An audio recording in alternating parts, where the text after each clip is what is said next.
Hello guys, welcome back to my YouTube channel. Today in this video I am going to briefly discuss in the topic on barriers of effective communication. Barriers are the obstacles. So barriers of effective communications are the obstacles that one may face when attempting to effectively communicate with other person. Communication barriers creates problems in understanding the information. We have different kinds of barriers in communication, such as psychological barriers, linguistics and cultural barriers, physical barriers, mechanical barriers, and organizational barriers. Psychological barriers in communication are internal factors that creates obstacles from the communicator's mental state, opinions, emotions, attitudes, moods, and relationship between individuals. Under psychological barriers, we have self-concept, stereotypes, field of experience, cognitive dissonance, filtering. In self-concept, receivers interpret messages in accordance with their self-concept.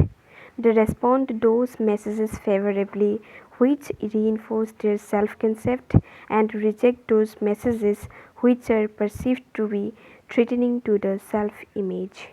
Stereotyping, which originates from the ego. Communicators should not have ego problem while they are communicating. If you have, then the barrier will create. If the receiver already know the message which the sender is sending, then the receiver won't react favorably. Cognitive dissonance. Cognitive, which is related to our thinking or our mind, and dissonance means conflict. So, cognitive dissonance means conflict in thinking. As for example, as a student of this era, you have to secure a good percentage to get a seat in a reputed educational institution. For that, you have to study more, but you are unable to react favorably. Field of experience. This occurs when the field of experience is not common to both the senders and the receiver. If the teacher is teaching physics to the arts students, the teacher will not get any responses. If it is taught to the physics students, his or her communication is likely to be more effective. Linguistics and cultural barriers. Linguistics barriers occurs when individuals speaks different languages and jargon that the receiver does not understand. Cultural barriers.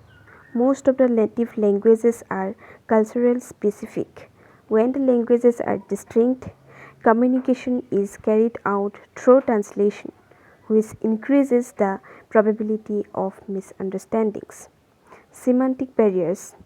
This involves differences in the meaning of words, symbols, which leads to misinterpret the information. Mechanical barriers exist in both interpersonal or mass communication. There can be difficulty in reception, or some elements of the message may not reach the destination.